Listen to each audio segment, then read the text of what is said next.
Welcome to 1111, where I talk about a topic for 11 minutes and 11 seconds. Today's topic is love. I don't celebrate Valentine's Day, but I do think it's the cutest holiday there is because it's just love and it's about like how you show love, I guess, and it's always like flowers and like chocolates and stuff. I think it's the cutest holiday ever. I don't celebrate it because I believe that we should love each other every single day, and I don't think there should be a specific day for it. I also never grew up celebrating this, so I don't see any importance to it. But if you do celebrate it, kudos to you or whatever. I do think that we should love each other every single day. And I do think that love comes in a lot of different forms. I think it comes in a lot of different ways that are really, really beautiful. We're going to start with self love. Self love, I think, is one of the biggest forms of love, and it's also one of the most forms of self love that a lot of people don't practice. And I've noticed this firsthand with either like my siblings or just friends or just people that I've met throughout high school. It's where they don't know how to love themselves.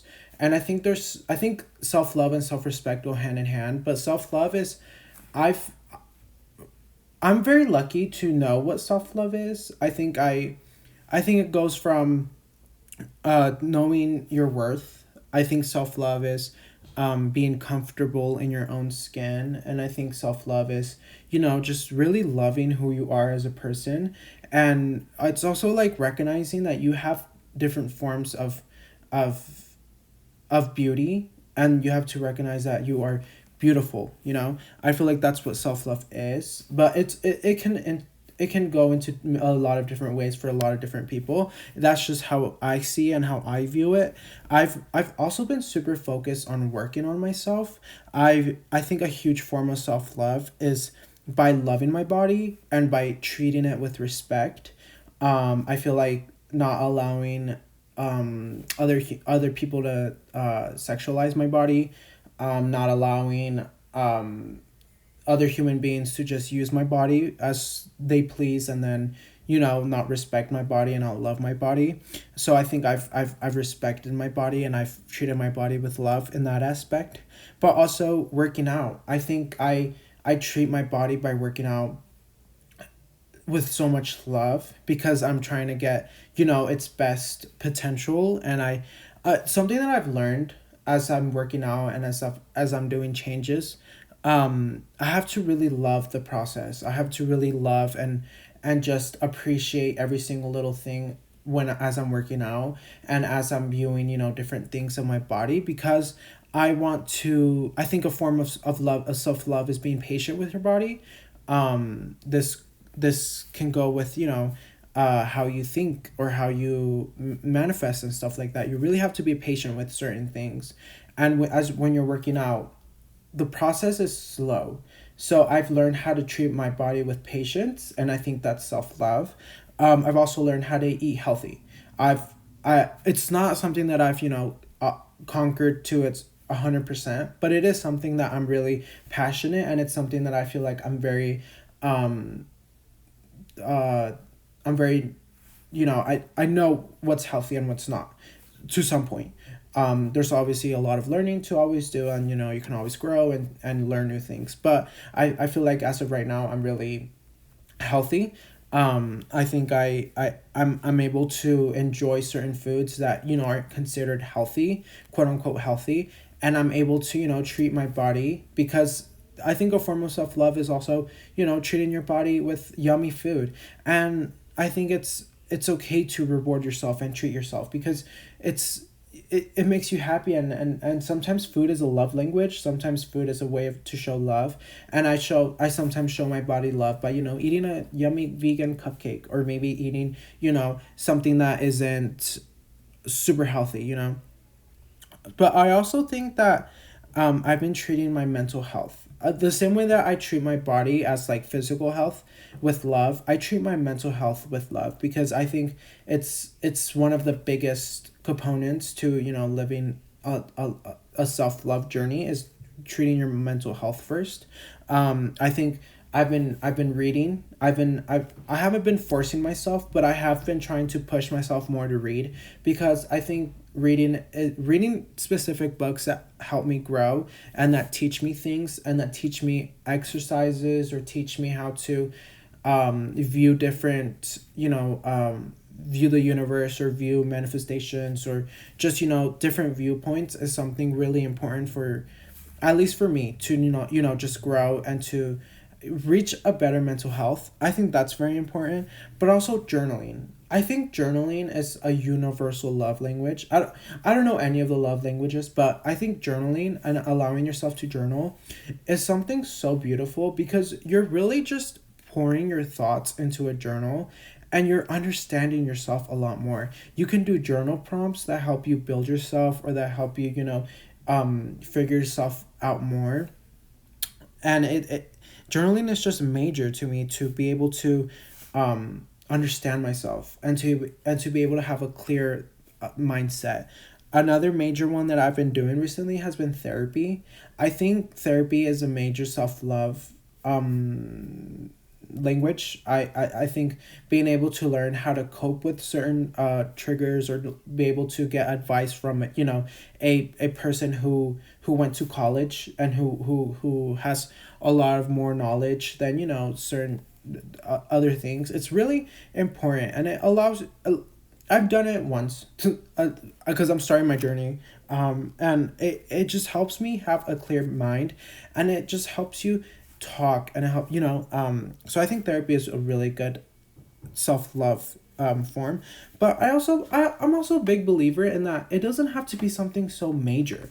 It can just be by giving yourself flowers, or giving yourself a hug, or maybe doing a 5-minute yoga, or maybe reading a book, or just, going on a walk. I think it doesn't have to be so complicated as, like, signing up for therapy, or like um working out and stuff like that. It can be so simple as, like, giving your body sleep. I think 8 hours of sleep is, like, it's going to do, it's going to show your body that you love it, and showing your mind that you love it. So it can be, like, really simple things, like lighting a candle and stuff like that. Another form of love that I'm really passionate about is the, like, loving the earth and loving the animals. Hence why I'm vegan, and, like, why I don't eat, animal products, or products in general that are bad for the earth, because I think it's I firmly believe in, like, karma, and, like, whatever you do, you will get in return. So I think treating these animals, like eating them, is not I, at least for me, the way that I view it. I know there's a lot of different viewpoints, but and I'm open to a lot of different viewpoints, but for me, I think karma is real, and I believe that we shouldn't be eating animals. But I mean, I'm not the type of person, to just, like, d- judge you if you do, because that's not my position. But for me, I think a form to show a way to show the earth that you love the earth, and you love everything that it has to provide for us, and the universe, is by not, eating their things. Obviously, when you pick flowers, or when you get flowers, or when you, chop down their trees and stuff. I think that's a different way. But for me, I just love animals so much, and I think I just want to love them, and I want to take care of them, that I'm not able to eat them, and I'm not able to, see them suffer. But also appreciating earth, like going on walks. I've really been focused on going to the mountains, and just really appreciating earth, and just, like, speaking it into that, and, like, telling them they're beautiful. I don't know if they can hear me, or if they don't. Like, I may seem like a crazy person doing this, but I'm always, like, telling trees they're beautiful, or I'm telling, like, animals are beautiful. I don't know if they can understand me. Like, it's sometimes fun to believe, if, like, when you reincarnate, like, what if that's a human being, or what if that was not a human being, but, like, what if that was a soul that you know never heard those words, and, like, you're telling that the tree, or you're telling this butterfly, or telling this little cute pig that you love them, and that they're beautiful. Like, that just sometimes makes me, like, be like, I'm doing good for the earth. Like, I don't know. It's just I feel like I'm crazy right now, but um Now, there's also different love languages. I don't know most of them, but I think the form it's like different ways that you show love now, like just different forms.